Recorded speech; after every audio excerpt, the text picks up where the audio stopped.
இன்னைக்கு நாம் பேசுகிற தலைப்பு ரெஸ்டோரிங் ரிலேஷன்ஷிப்.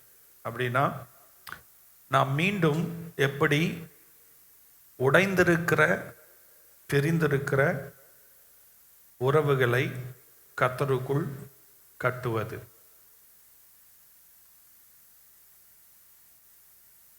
இப்படிப்பட்ட கஷ்டத்தில் எல்லா கிறிஸ்தவர்களும் கடந்து செல்லுகிறார்கள். ஆமென்.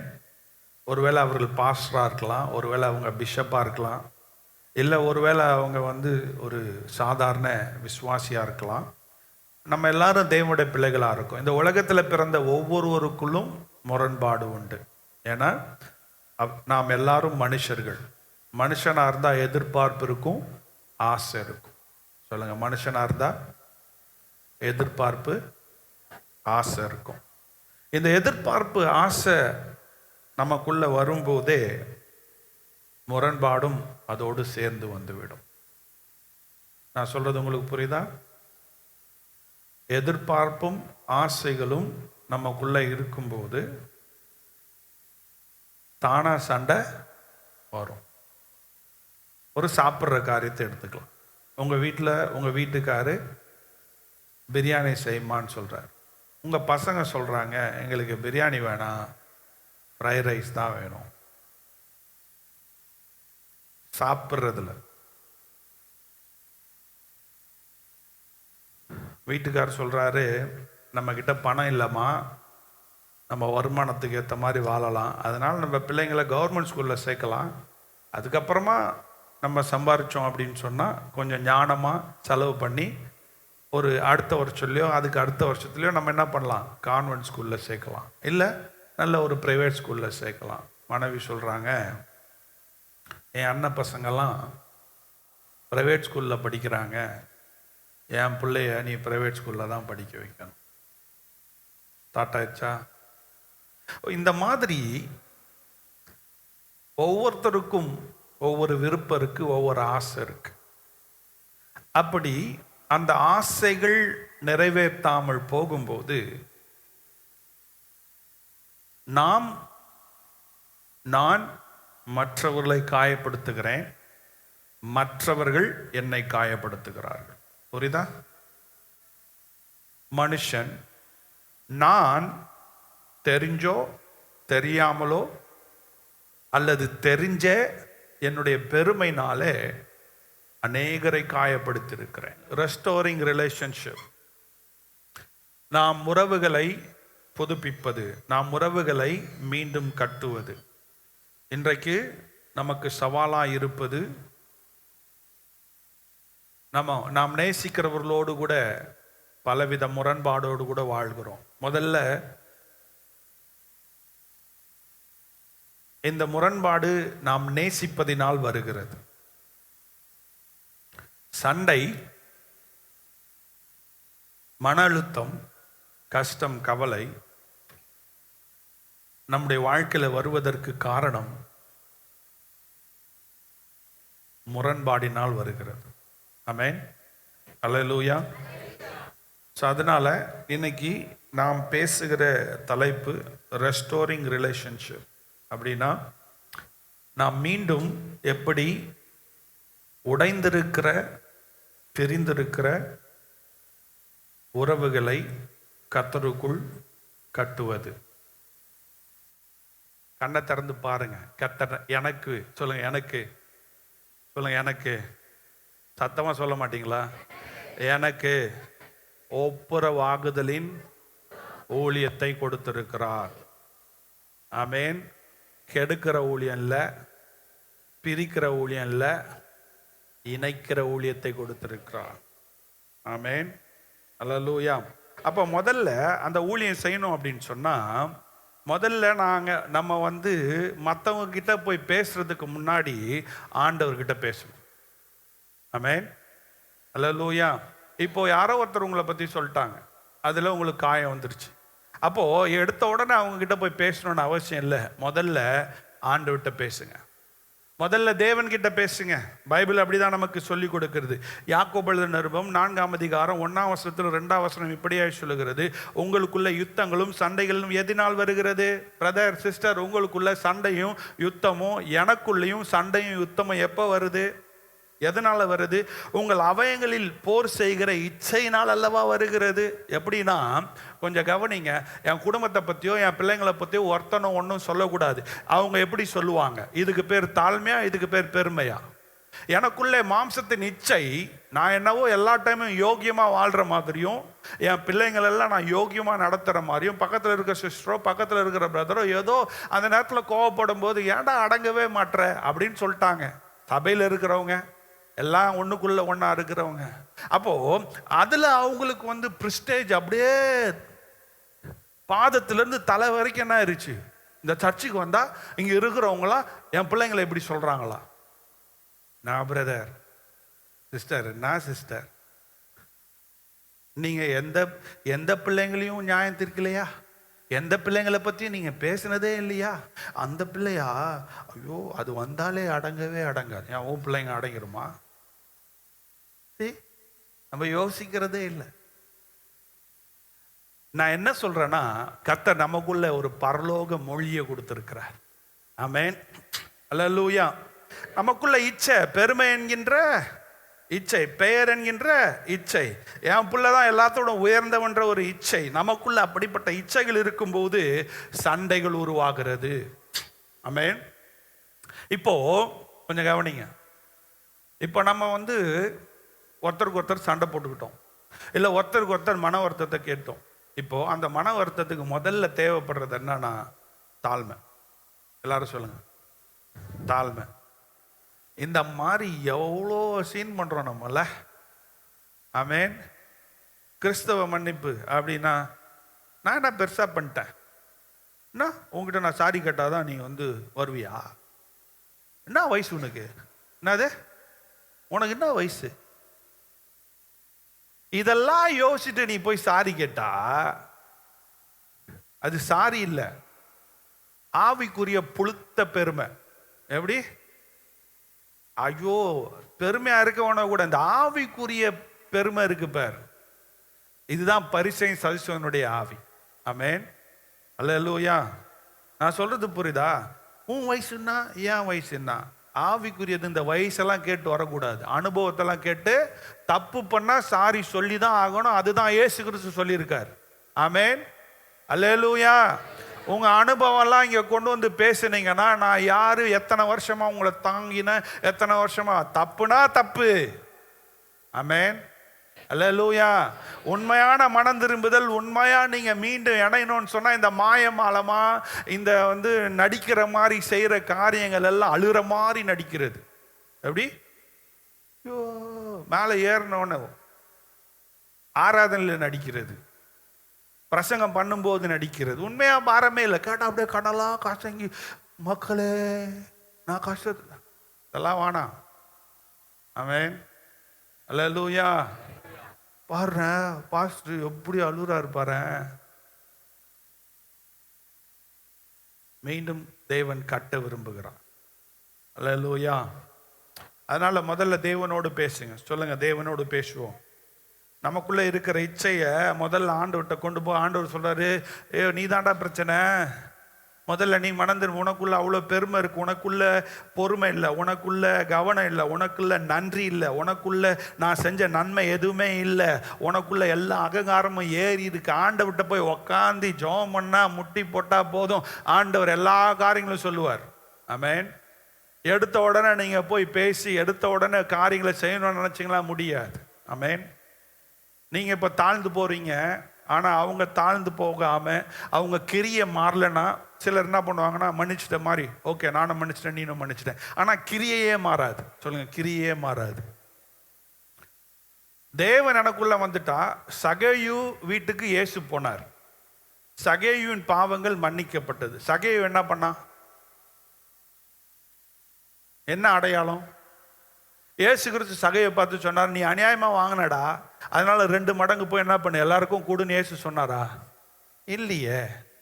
இப்போ உண்மையா ஒருத்தன் மாறுறான்னு சொன்னா கொஞ்சம் கவனிங்க, நிறைய நடிக்கிறவங்க இருக்கிறாங்க. அவங்க கிட்ட நம்ம மன்னிச்சுட்டு போயிட்டே இருக்கலாம். ஆனால் அவங்களோட சேர்ந்து நம்ம எதுவுமே பண்ண முடியாது. ஏன்னா ஒரு சிலர் என்ன பண்ணுவாங்கன்னு சொன்னால், மனம் திரும்பிட்டேன்னு சொல்லுவாங்க, நான் அவங்களுக்குள்ளே தான் இருப்பேன்னு சொல்லுவாங்க. ஆனால் கொஞ்சம் கவனிங்க, அவங்க மனம் திரும்பினதுக்கு நோக்கம் வேற இருக்கும். ஒருவேளை உங்ககிட்ட இருந்து ஒரு சில காரியம் வரணுன்றதுக்காக அவங்க மனம் திரும்புகிற மாதிரி நடிக்கலாம், தாழ்மையாக இருக்கிற மாதிரி நடிக்கலாம். எப்படி தெரியும்னா, சகையு தாழ்மையாக இருக்கிற மாதிரி நடிக்கலை, சொல் பேச்சு கேட்குற மாதிரி நடிக்கலை. கர்த்தர் வீட்டில் வந்துட்டாரு, நான் செஞ்சதெல்லாம் தப்பு, கொஞ்சம் நான் செஞ்சதெல்லாம் தப்பு, நீங்கள் என்ன சொல்கிறீங்களோ அதுதான் உண்மையான மறந்துட்டு அடையலாம். இல்லை நான் மனம் திரும்பிட்டேன், நீ இதெல்லாம் செய், இதெல்லாம் பண்ணு, அதுக்கு பேர் மனம் திரும்புதலா? உஷாரா இருங்க, உங்கள் பிள்ளைங்க கிட்ட, உங்கள் கணவர்கிட்ட உஷாரா இருங்க, உங்கள் மனைவி கிட்ட உஷாரா இருங்க. சொல்லுவாங்க, ஆனால் மாற மாட்டாங்க. அந்த டைமில் உங்களை தாஜா பண்ணுறதுக்கும் உங்ககிட்ட இருந்து காரியங்களை வாங்குறதுக்கும் அப்படி சூப்பராக பேசுவாங்க. ஆமேன். அது இணைக்கிறதுக்காக இல்லை, இன்னும் மொத்தமாக வச்சு செய்கிறதுக்காக பிளான் பண்ணிட்டான்னு அர்த்தம். ஆமேன். அல்லேலூயா. நீங்கள் சொல்லுங்கள், பிரைஸ் லார்ட். நீங்கள் போய் உங்கள் வேலையை, நான் என் வேலையை பார்க்குறேன். நான் மன்னிப்பு கேட்டேன், நான் என்னத்துக்கு கொண்டு வந்து எனக்கு மதம் பிடிச்சா என்ன பண்ணோம், மண்ணவாரி, அதெல்லாம் வேண்டாம். ஆமேன். அல்லேலூயா. புரியுதா புரியலையா? சகேவுக்கும் அதான் நடந்துச்சு. கெட்ட குமாரன் என்ன பண்ணான், அவன் மனம் திரும்பினா அங்கேயே உட்காந்துட்டு இருந்தானா, அப்பா வீட்டுக்கு போனானா? ஏன் அப்பா வீட்டுக்கு போனால் அப்பா திட்டுவார், அப்பா வீட்டுக்கு போனால் அப்பா வெக்கப்படுத்துவார். அங்கே இருக்கிற வேலைக்காரன்லேருந்து அண்ணன் வரைக்கும் அசிங்கமாக பேச தான் செய்வான். தப்பு பண்ணி போனால் பேச தான் செய்வான். ஆனால் அங்கெல்லாம் போக மாட்டேன். இப்போ பெருமையெல்லாம் பார்த்தானா? இப்போ மனம் திரும்பி ஒருத்தன் வர்றானா, பெருமையை பார்க்கறானா, அவன் மனம் திரும்பலன்னு தானே அர்த்தம். ஹலோ, இப்போ ஒருத்தன் மனம் திரும்பி உண்மையா வரான், உண்மையா இணையணும் அப்படின்னு சொல்லி வரானா, அவன் நிபந்தனை போட்டானா, அவன் உண்மையா மனம் திரும்பலன்னு அர்த்தம். ஆமேன். அல்லேலூயா. இப்போ நான் இணைய வரேன், இதெல்லாம் பண்ணணும், அப்பதான் நான் இணைவேன்னு சொன்னானா, அவன் மனம் திரும்புறவன் இல்லை. ஆமேன். அல்லேலூயா. செஞ்சது தப்பு, மனம் திரும்புறான். இப்போ மனம் திரும்பும்போது அவன் அங்கேயே இருந்திருக்கலாமே. அவன் ஏன் தகப்பன் வீட்டுக்கு வரான்? தகப்பன் வீட்டு வந்தால் கண்டிப்பாக பேசுவாங்க, பேசத்தானே செய்வான். விதைச்சதை அறுத்து தானே ஆகணும். ஹலோ, நான் விதைச்சாலும் நீங்கள் உங்களுக்கு வேற இல்லை, எனக்கு ஒன்றும் இல்லை, எல்லாருக்கும் ஒன்று தான். ஆமேன். ஆனாலும், எல்லாரும் சொல்லுங்க, ஆனாலும் உண்மையாய் ஒப்புரவாகிறவன் அதை குறித்து கவலைப்படான். ஆமேன். அல்லேலூயா. சத்தமா சொல்லுங்க, அல்லேலூயா. புரியுதா? முதல்ல ஆண்டவர்கிட்ட ஜெபிங்க, ஆண்டவர் உங்களுக்கு ஞானத்தை கொடுப்பார், ஆண்டவர் உங்களுக்கு பொறுமையை கொடுப்பார். 2வது வசனம் இப்படியா சொல்லு, நீங்கள் இச்சித்தும் உங்களுக்கு கிடைக்கவில்லை, நீங்கள் கொலை செய்தும் பொறாமையுள்ளவர்களாயிருந்தும் அடையக்கூடாமற் போகிறீர்கள். நீங்கள் சண்டையும் யுத்தமும் பண்ணியும் நீங்கள் விண்ணப்பம் பண்ணாமல் இருக்கிறதுனாலே உங்களுக்கு சித்திக்கிறதில்லை. கேட்குறீங்க ஆனாலும் கிடைக்கல, அப்படின்னா ஜெபம் பண்றீங்க ஆனாலும், ஏன்னா நீங்க ஆண்டவர் எதிர்பார்க்கறத கேட்கல, உங்க இச்சையின்படி.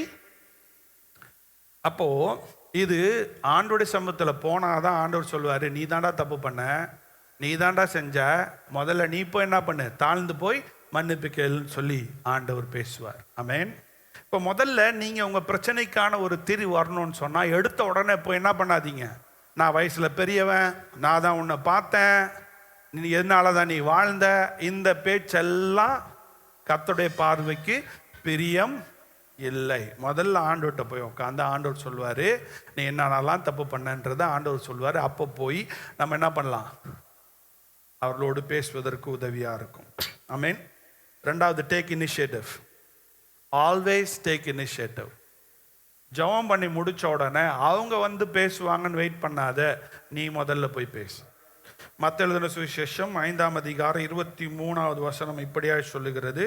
பைபிள் இருக்கிறவங்க பைபிளை திறந்துங்க. ஆகையால் நீங்கள் பலிபீடத்திடத்தில் உன் காணிக்கையை செலுத்த வந்து உன் பேரில் உன் சகோதரனுக்கு குறை உண்டு என்று அங்கே நினைவு கூறுவாயாகில், அவர் சொல்றாரு, அந்த காணிக்கையை நீ நிறுத்தி விட்டு நீ என்ன பண்ணு, முதல்ல உன் சகோதரனோடு கூட ஒப்புரவாகினால் உன் காணிக்கையை நான் அங்கீகரிப்பேன் என்று சொல்லி தேவன் சொல்லுகிறார். ஆமென். அப்போ முதல்ல இந்த வசனத்தின்படி நான் என்ன பண்ணணும்?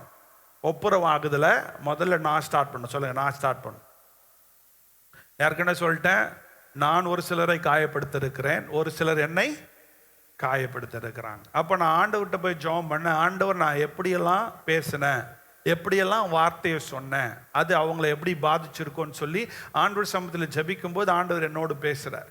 இப்போ அதை எடுத்துக்கிட்டு நான் வெயிட் பண்ணலை, ஆண்டவர் பேசினதை வச்சுக்கிட்டு நான் என்ன பண்ணுறேன்? I am taking. முதல்ல நான் என்ன பண்ணுறேன்? தீர்மானம் எடுத்து நான் போய் காயப்படுத்தினவர்களோடு பேசுவதற்கு, ஒப்புரவாவதற்கு நான் செயல்படுகிறேன். ஆமென்.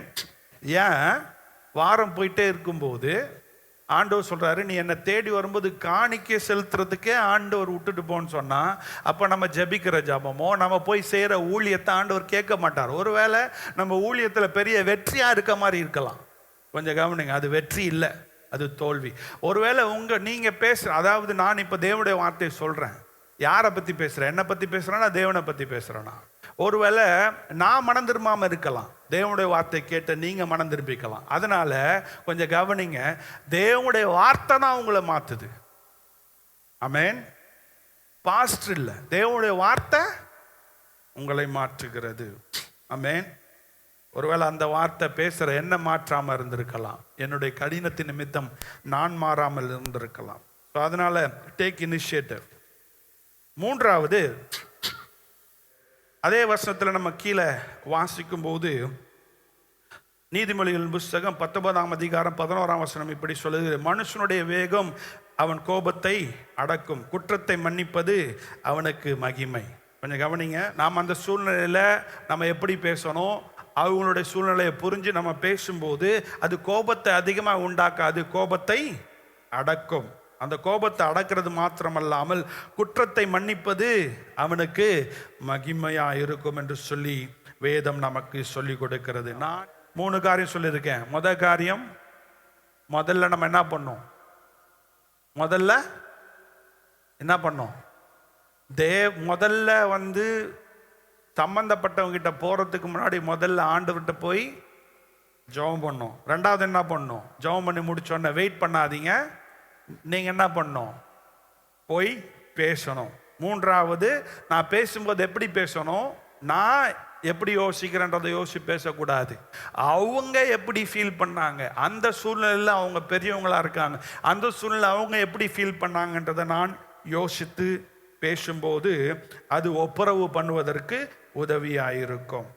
நான்காவது, உங்களுடைய பாவத்தை, அந்த கொஞ்சம் கவனிங்க, அந்த சண்டைக்கான, அந்த முரண்பாடுக்கான அந்த ஒரு டோன், மரியாதையற்ற விதத்தில் பேசின பேச்சு, முதல்ல அவங்க பாவத்தை அறிக்கை செய்யறதுக்கு முன்னாடி நீங்க உங்க பாவத்தை, நீங்க எதனால இப்படி பேசுனீங்க, அவங்கள எப்படி காயப்படுத்தினீங்க, ஒருவேளை பின்னாடி பேசியிருப்பீங்க, ஒருவேளை அந்த சின்னதாக இருக்கிறத பெருசாக்கி இருப்பீங்க. நீங்கள் என்ன பண்ணலாம்? நான் அதை நினச்சி சொல்லலை, ஆனால் இப்போ எனக்கு புரியுது, மற்றவங்க நான் அந்த சீனில் இல்லாத போது உன்னை பற்றி பேசுகிறதுக்கு நான் பேசினா அது குறை, அது தப்பு. ஆனால் நான் பேசிட்டேன். நான் பேசும்போது இடிக்கணுன்ற எண்ணத்தில் பேசலை, ஏதோ பேச்சு வாக்கில் நான் பேசிட்டேன். ஆனாலும் அதை பேசியிருக்க கூடாது. அது உண்மையாக உங்கள் குடும்பத்தையும் உங்கள் சபையோ இல்லை உங்கள் வேலையோ உங்கள் பிஸ்னஸுக்கோ அது என்ன இருக்குது, தடையாக வந்துடுச்சு, மன்னிச்சுக்கோங்க. இத்தனை வருஷம் ஊழியத்தில் இருக்கிறேன், பரிசுத்த ஆவியின் அபிஷேகத்தை பெற்ற எத்தனையோ வல்லமையாக இருக்கிறவர்களையும் பார்த்துருக்கேன்.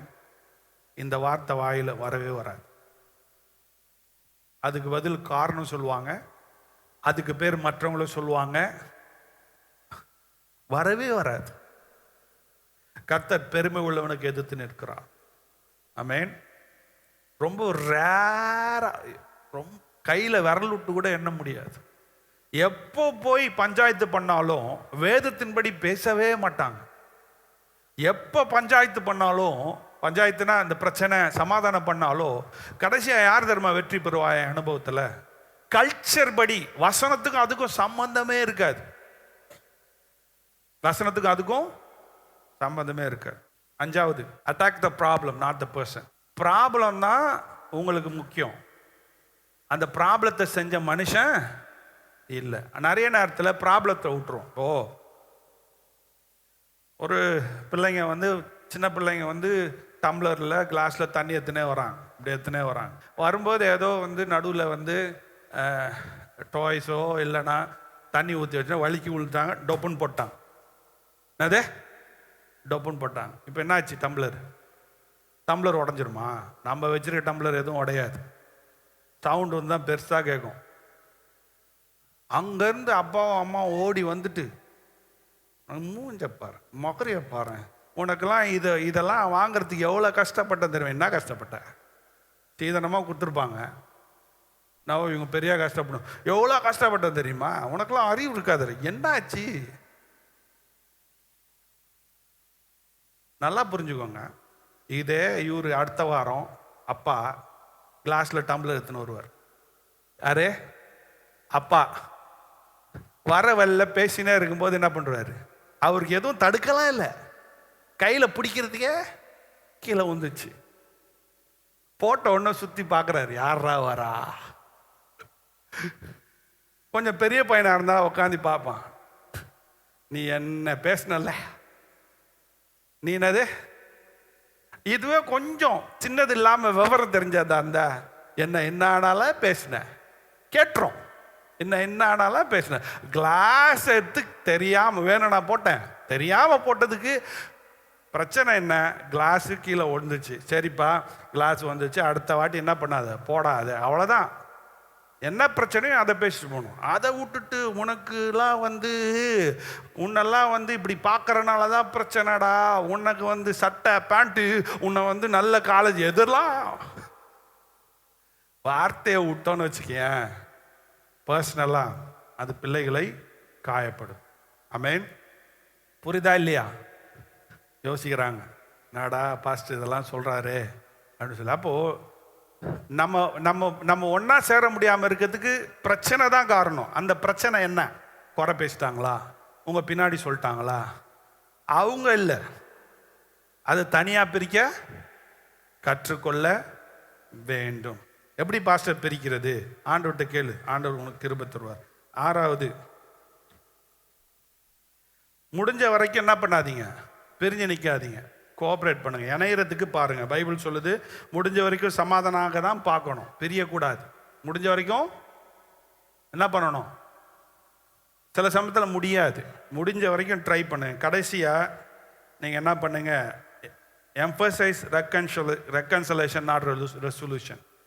நம்ம என்ன நினைக்கிறோன்னா, கடைசியாக நம்ம எப்படி யோசிக்கிறோம், எல்லாமே மாறிடும் நினைக்கிறோம். முடியாது. ஜஸ்ட்டு நம்ம பண்ண வேண்டியது காரியம் என்னன்னா, எப்படியாவது மீண்டும் உறவை கட்ட பார்ப்போம், அவ்வளோதான். முற்றிலுமான பதில் கிடைக்குமா? சில சமயத்தில் நமக்கு தெரியாது. ஆமென். அல்லேலூயா. இப்போ பைபிள் சொல்கிறத நான் சொல்லியிருக்கேன், நீங்கள் செய்கிறத நீங்கள் செய்யுங்க. ஆனால் பைபிள் சொல்கிற மாதிரி நம்ம கீழ்ப்படியும் போது உண்மையான விடுதலையை கர்த்தர் கொடுக்கிறார். ஆமென். அல்லேலூயா. சத்தம் அல்லேலூயா சொல்லுங்களேன். அப்போ 7 பாயிண்ட் பார்த்துருக்கோம். 1, நம்ம பிரச்சனைக்கு தீர்வு வரணும்னு சொன்னால், நம்ம வந்து ஒப்புரவாகுதலின் ஊழியத்தையோ நம்முடைய வாழ்க்கையில் செய்யணும்னு சொன்னால், முதல்ல நான் அந்த ஆட்கள் கிட்ட போய் சண்டை போடுறதுக்கு முன்னாடி முதல்ல ஆண்டவர்கிட்ட என்ன பண்ணணும், போய் ஜெபிச்சு சரியான முறையான காரியங்களே நான் ஆண்டவர்கிட்ட பெற்றுக்கொள்ளணும். 2வது, அதுக்கப்புறமா நான் வெயிட் பண்ணக்கூடாது, போய் என்ன பண்ணணும், பேசணும். 3வது, அவங்க எப்படி ஃபீல் பண்ணுறாங்கன்றதை யோசித்து நான் பேசணும். 4வது, முதல்ல அவங்க பாவத்தை அறிக்கை செய்யணும்னு வெயிட் பண்ணாமல், நான் என்ன பாவம் செஞ்சுருக்கேன், எதனால நம்ம 2 பேரும் காயப்பட்டிருக்கோன்னு சொல்லி என் பாவத்தை முதல்ல நான் உணர்ந்து அவர்களோடு பேசணும். 5வது, நான் வந்து நபரை வந்து குற்றம் சொல்லாமல், அந்த பிரச்சனை என்ன, நான் படிக்கலை, அப்போ அந்த படிக்கிறதுக்கு என்ன வழி பண்ணணும், அதுக்கு பதிலாக அவங்கள போய் திட்டிட்டு இருக்கனால ஒன்றும் மாறாது. அதுக்கப்புறமா அந்த சமாதானத்துக்கு போகணும். அதாவது நான் கேட்பேன், சண்டை இருக்குன்னா, கணவன் மனைவிக்குள்ளே சண்டை இருக்குன்னா, முதல்ல கேட்குற கேள்வி என்னன்னா, நீங்கள் 2 பேரும் இணைஞ்சு வாழ விரும்புகிறீங்களா? கரெக்டான கேள்வி தானே? இப்போது நான் வந்து நாட்கள் மணி நேரம் செலவு பண்ணலாம், நான் சேர்ந்து வாழ மாட்டேன் அப்படின்னு முடிவு எடுத்துட்டாங்கன்னா, அவங்களுக்கு நீங்கள் எவ்வளோ சொன்னாலும் உள்ளே போகாது. போமா? இதுக்கப்புறம் இவர் கூட நான் வாழ மாட்டேன். அவங்க முதல்ல அந்த சிந்தை வந்தா ஒண்டி தான் நான் அவங்களுக்கு சொல்றது உள்ளேயே போகும். அப்போ நான் முதல்ல அவங்ககிட்ட கேட்குறேன், கோஆப்ரேட் பண்ணணும். அதாவது நான் சமாதானம் பண்ணணும், நான் ஒருத்தருக்கு ஒருத்தர் மீன் கட்டணுன்ற எனக்கும் ஆசை இருக்கணும், எதிர்பார்க்கும் அந்த ஆசை இருந்தால் ஒண்டி தான் நம்ம சமாதானத்தை பார்க்க முடியும். கடைசியாக நான் சொன்னது போல நம்ம தெரிந்து கொள்ள வேண்டியது, புரிந்து கொள்ள வேண்டிய அவசியம் என்னன்னு சொன்னால், நம்ம கடைசி எல்லாத்துக்கும் தீர்வு முடிஞ்சிடும்ன்ற அந்த சிந்தையில் போகக்கூடாது. அட்லீஸ்ட் நம்ம உறவுகள் மீண்டும் கட்டப்பட்டா போதும் அப்படின்ற ஒரு சிந்தையில் நாம் செயல்பட வேண்டும். ஆமென். ஏன் சின்ன ஆண்டுடைய சமூகத்தில் இப்போ இதெல்லாம் நம்ம கேட்குறோம். எதுக்காக கேட்குறோம்? முதல்ல எங்கேருந்து ஸ்டார்ட் ஆகுது இந்த முரண்பாடு? எங்கே ஸ்டார்ட் ஆகுது? நம்ம ப்ரேயர் பண்ணுறதுக்கு முன்னாடி இந்த முரண்பாடு எங்கேருந்து ஸ்டார்ட் ஆகுது? யார்கிட்டேருந்து ஸ்டார்ட் ஆகுது? யார்கிட்டேருந்து ஸ்டார்ட் ஆகுது? முதல்ல அது எங்கே இருக்குது? அதிகமாக வேலை செய்கிற இடத்துலையா, சர்ச்சில்? எங்கே இருக்குது? யார் உங்களுக்கு ரொம்ப க்ளோஸான ஆள்? உங்களுக்கு க்ளோஸாக இருக்கிறது யார்? ஹலோ, உங்களுக்கு க்ளோஸாக இருக்கிறது, உங்களுக்கு க்ளோஸாக இருக்கிறது யார்? என் மனைவி. உங்களுக்கு க்ளோஸாக இருக்கிறது யார்? என் வீட்டுக்கார். அப்போ எங்கேருந்து ஸ்டார்ட் ஆகும் முரண்பாடு? பிரதர், உங்களுக்கு க்ளோஸாக இருக்கிறது யார்? குடும்பத்திலிருந்து. எல்லாரும் சொல்லுங்கள், எங்கேருந்து ஸ்டார்ட் ஆகுது? என் குடும்பத்திலிருந்து. ஆமென். இருக்கா? வலி இருக்கா? காயம் இருக்கா? அப்படியே போயிடலாமா? அப்படியே வாழ்ந்துட்டே இருக்கலாமா? வாழ முடியுமா? அப்போ பரிசுத்தாவே நம்மோடு கூட பேசியிருக்கார். அப்போது ஆண்டவர்கிட்ட ஜெபம் பண்ணிட்டு முதல்ல உங்கள் பாவத்தை ஒத்துக்கிட்டு அவங்க எப்படி ஃபீல் பண்ணுறாங்களோ ஃபீல் பண்ணி அவங்கள பர்சனலாக அவங்களுடைய பாவனையோ, தயவு செய்து அவங்க உடுத்துகிற உடையோ அவங்களுடைய பாவனையோ இதெல்லாம் பேசுனீங்கன்னா காயம் அதிகமாகும். ஆமென். அல்லேலூயா. ஸோ அதனால் ஆண்டவர்கிட்ட ஒப்பு கொடுப்போம். ஆண்டவரே, என்னுடைய மனைவியோடு ஒப்புரவாக, என்னுடைய கணவனோடு ஒப்புரவாக, என் பிள்ளைகளோடு கூட ஒப்புரவாக, என்னோடு கூட இருக்கிற தாத்தா பாட்டி அவர்களோடு கூட ஒப்புரவாக, என்னோடு கூட இருக்கிற அயலானோடு கூட ஒப்புரவாக, நான் போகிற வேலை ஸ்தலத்தில், நான் வருகிற சபையில் ஆண்டவரே, நாங்கள் குடும்பமாய் வாழ்வதற்கு தடையாக இருக்கிற கலகத்தின் ஆவி, குறை சொல்லுகிற ஆவி, பின்னாடி பேசுகிற ஆவி, இவைகளெல்லாம் எங்களை விட்டு போகட்டும். ஆண்டவரே, ஜெபம் பண்ணோமா? எல்லாரும் ஆண்டவர்கிட்ட கேட்போமா?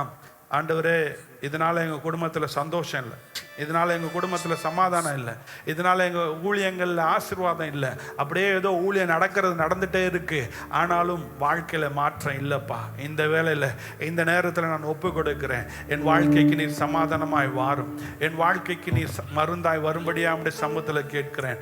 ஆவியானவரே, எல்லாரும் கொஞ்ச நேரம் வாயை திறந்து ஜெபம் பண்ணுவோமா? ஆண்டவர்கிட்ட ஒப்பு கொடுப்போமா? உறவுகள் கட்டப்படட்டும், உறவுகள் கட்டப்படட்டும். ஒப்புரவாகுதலின் ஊழியத்தை எனக்கு தாங்கப்பா.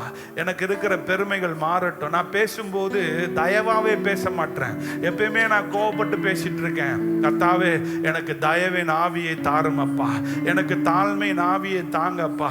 ஆவியானவரே, உம்முடைய கரங்களில் நான் ஒப்பு கொடுக்கிறேன்.